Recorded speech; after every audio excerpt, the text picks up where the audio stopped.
Stephen Childs here. Team Fairness, Church of Fairness. First religion based on scientific evidence, primarily. There's an effect we get from devotion to the various deities. And it's a presence that happens. The animals feel it. The animals are arranged by it. It's like you have this feeling that everything is arranged by this oneness. And my concept of God, I finally got a concept that makes sense to me. And it's, you don't have to call it God. It's just that everything is one thing. And it's not separated into parts. Fundamentally, it's one thing, and that's what we are. So the separate atoms and the separate individuals, separate stars, etc., are secondary reality to the fundamental. So it's like, in science, it would be described as the unified field theory, the pursuit of finding the unified field. Lawrence Krauss made a video I really enjoyed, the universe from nothing, so that it's somehow not anything at all, that because of reality itself, that which manifests as the laws of physics, then it's not violating anything for the universe to be here. It's kind of like it comes into existence and out of existence so quickly that we see it as a continuous thing. You know how we had still pictures originally, and then somebody put them in order, like in a book, and fan the pages, and so you can see like the effect of the horse running. But it's all these one moment after another that come into existence and they're back out of existence. So we only remember the existence of this, but we're also the non-existence in between, on and off, on and off. So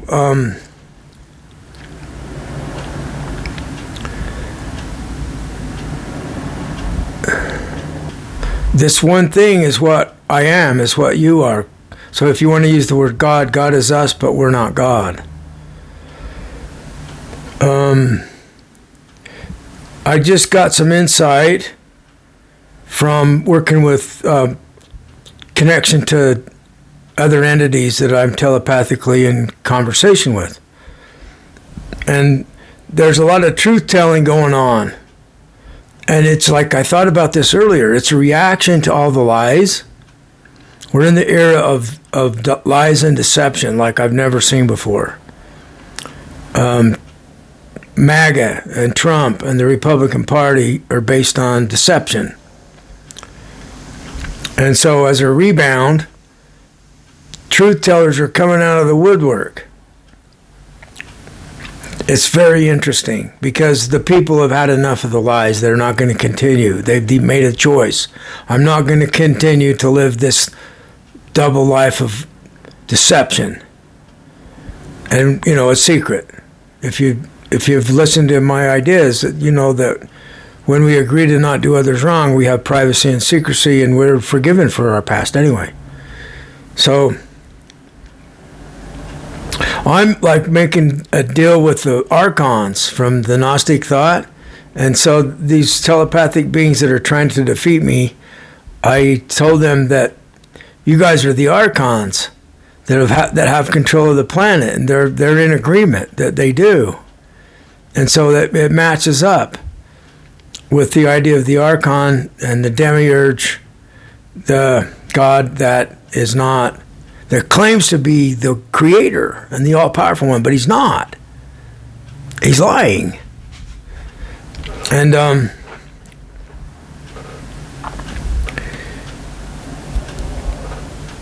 with this idea that there's one that's everything are equally, God is equally all of us. The one that's everything is equally everything. It's equally every atom. It's equal as every animal, form of animal, plant, human, advanced extraterrestrial, etc.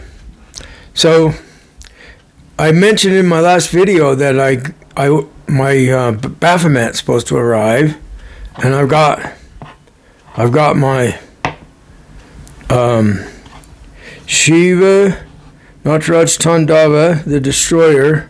So we're just observing the destruction happen from Trump and destroying people's lives and so forth. And he's helping a lot of people. Good for you. So here is my Baphomet and my Nataraj Tandava. And I got them side by side. Because in my past experience, the power of evil was presented to me from Christianity, and it's more like the God of the Christianity is the evil one. And so modern Satanism is like the temple of Satan is like a major force for freedom of speech, freedom of religion. It's like a voice for the people, for liberty. And we can take the moral high ground. Now, don't worry about that word. It's all I mean by it is not doing people wrong. There's no other morality.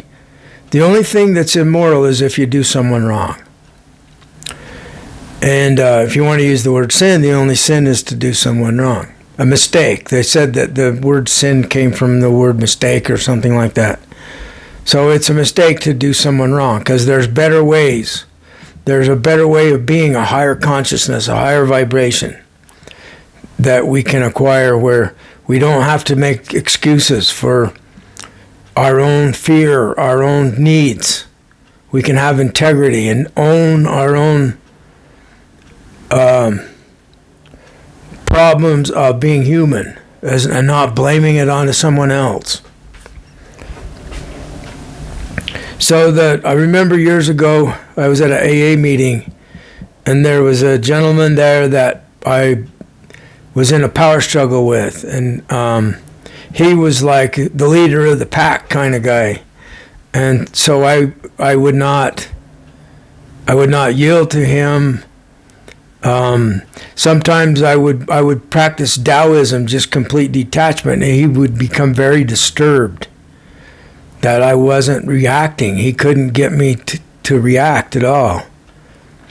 And over the years, he learned from me, and I learned to get along with people from him.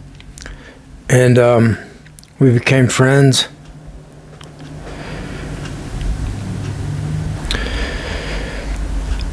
There was a group of us that was doing sweat lodges, and he was in the Native American religion.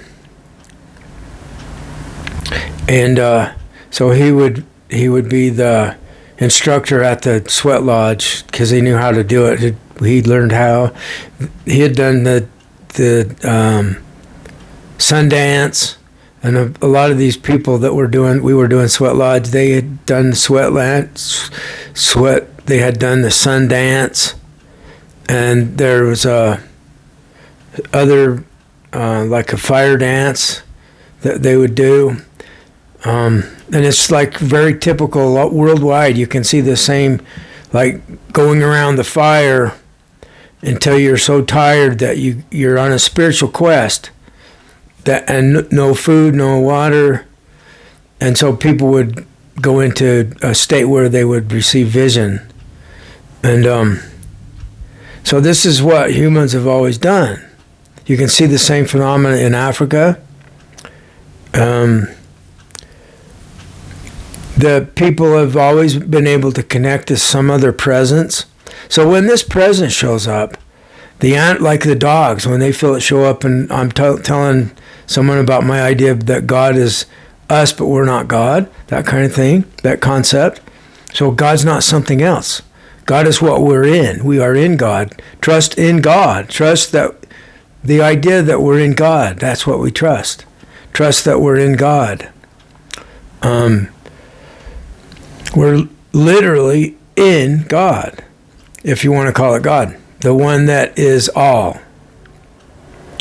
And science is telling us, like Fred Alan Wolf, that it's waves of nothing, that the particles manifest from 0-point energy, and they come into existence and they go out of existence. So there's an example of what I describe might be the way things are. That our existence is balanced by our non-existence, and we don't notice the non-existence. Somebody was saying that the universe is actually nothing, and sometimes the nothingness shows through. Sometimes the nothingness becomes apparent to us in our lives, that it's actually not anything. Buddha said that in the Heart Sutra. He said that which is form is that which has no form. And that which has no form is exactly that which has form. So mathematically, it's saying that 0 equals infinity. Something like that. So the guy that was taught us how to do the sweat lodge,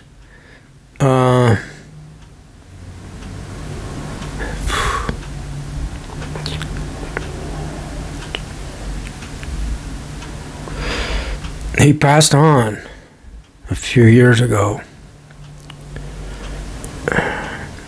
He spoke to me before he got real sick from cancer, and I kind of knew. It's like he trusted me to know how he was going to deal with it in a very brave way.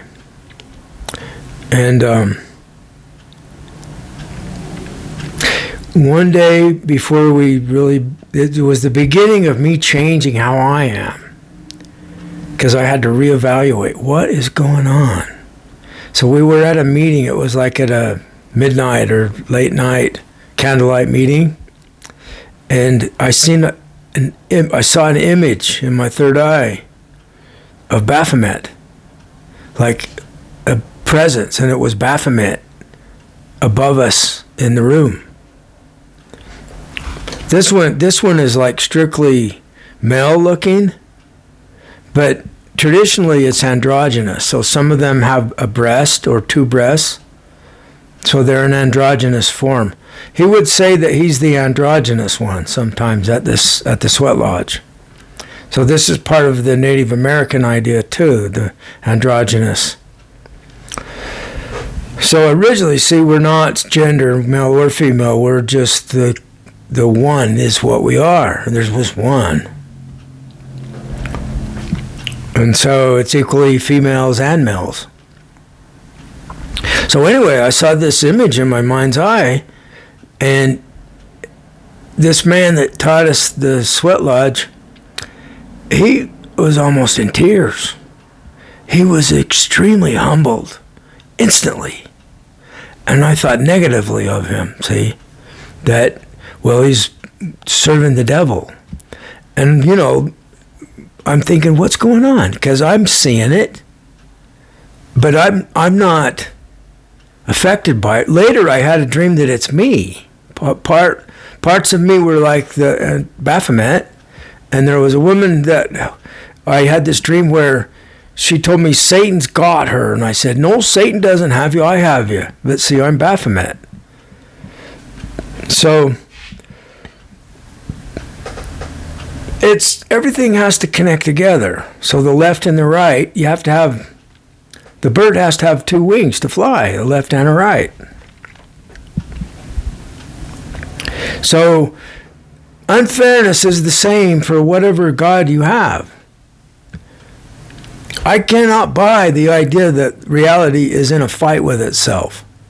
That sounds like something we got going on in our own mind with our right and left hemisphere, with our many parts of our facets of our personality. We're made up of parts. We're not a specific individual. We're more like a team. That's what our identity is. It's a team of parts. And this will make more sense. You'll start to understand what's making you tick. Sometimes we have a entity that's operating with our brain, and it's not us. It's something else. And when you get to this point and you start confronting what's truly evil that's trying to stop you from defeating it because it doesn't want to get found out, we've taken care of that problem. It's not going to get found out. It's going to stay secret. They just need to make the agreement to stop doing us wrong. And it's totally secret. So the worry of evil being found out is gone. Evil just becomes good. Just by agreeing to stop doing others wrong, then there's no longer any evil. And we do that within our own self. There's parts of me that do people wrong still. They think wrong thoughts. Sometimes the wrong thoughts that happen from my brain, it's something else. And I know it's something else that's thinking wrong thoughts in my brain. Now this might make sense to you. So this is normal. Look into Robert Falconer's work. He learned this idea from Richard Schwartz in IFS, Internal Family System. It's like an internal family of parts that make up the individual. There isn't an individual. There's just a bunch of parts. So the more you get okay with being yourself, the more you can recognize that a different part is kind of being more dominant now, and you seem different than you usually do. You seem like you kind of feel like a different person than you usually are. And that's just a different part that's allowed to become conscious. So it's like shadow work in Jungian psychology, where you look inside, what is making me behave in a way I don't like to behave? I keep getting myself in trouble. You go inward, you look in to try to find this hidden, that's why Jung called it the shadow, because we always have our shadow with us. So then it's so interesting, because the religion I came from, they would say you pray to know that the Mormon church is true, and you'll feel a burning in your bosom. And so Robert Falconer was talking to Bernard Kastrup, interviewing him, and Bernard has the experience of having a daimon, not a demon. It's like a positive helper, but it demands that you serve it. And he explained it, and he says, do you feel the pressure in your chest? He said, yeah, I would describe it as that. Heat. I don't remember if he talked about the heat feeling of it.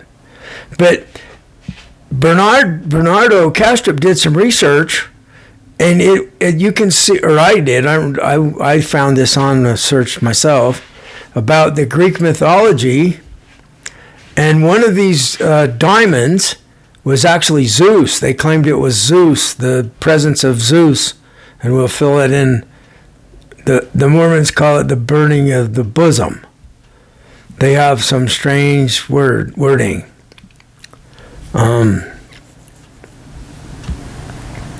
So I never felt it. I don't have a demon.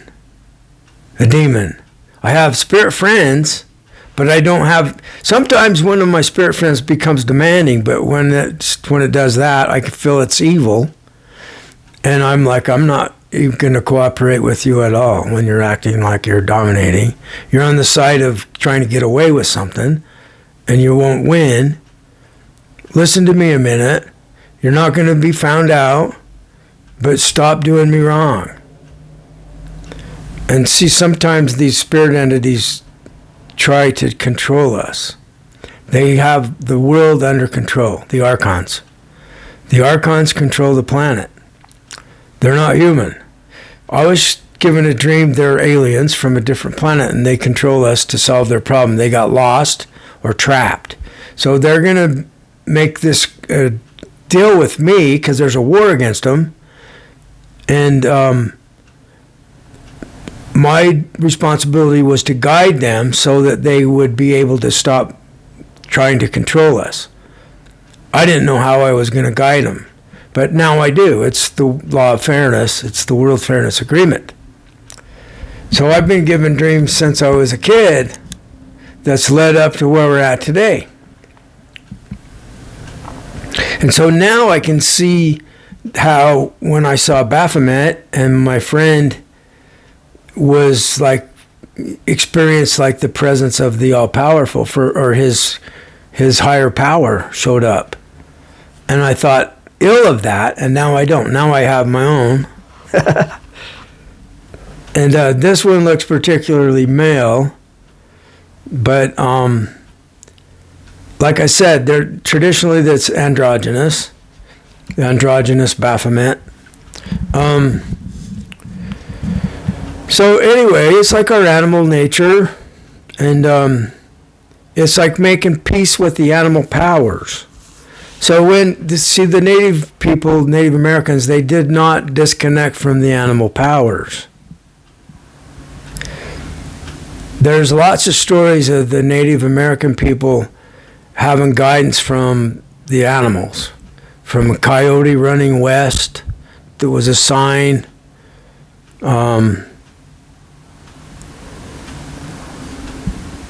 They were able to train horses without any of the white people's technology, just by working with them. So the animal powers is a more original spiritual practice that humans have, and we were one with the animals and with the planet. And then this newer heresy of humans are different than animals, and God created the humans to rule the world. This is absurd. It's heresy. To me, it's heresy. So see, I've made amends with Baphomet, and some people have to surrender to a power greater than them, a diamond that's within them that directs what they're allowed to do. Jesus is like that. Jesus Christ is one of them. The Savior is a diamond, because I can see how it works. So when you get to this place where this force of evil is protecting the polygamists, it's protecting the people that have tortured and murdered people, the power of evil protects them. And so I can confront it, and I can see it come out in people. I recognized I have it in me, and I realized that years ago. And so I admitted it. Yep, I got it in me, and it's not. I don't want it to harm anyone. I got the devil in me, and I don't want it to hurt anyone. I got it. I'm controlling it, controlling myself from doing anyone wrong. That's what it boils down to. And so it's a collective evil, see? It's like there's really not a Satan individual, but there's the collective evil of humanity and of the universe. So people have described like God versus Satan kind of thing as Satan is the collective evil, or God's shadow that's negative, that's harming people. And so this teaching that we're all one, and that we're all trying to raise everyone's vibration. We're trying to help everyone become happy, safe, secure. So we're all helping one another, love one another, forgive one another. See, this was what they told Jesus back in 2,000 years ago to teach. It's the same thing. So anyway,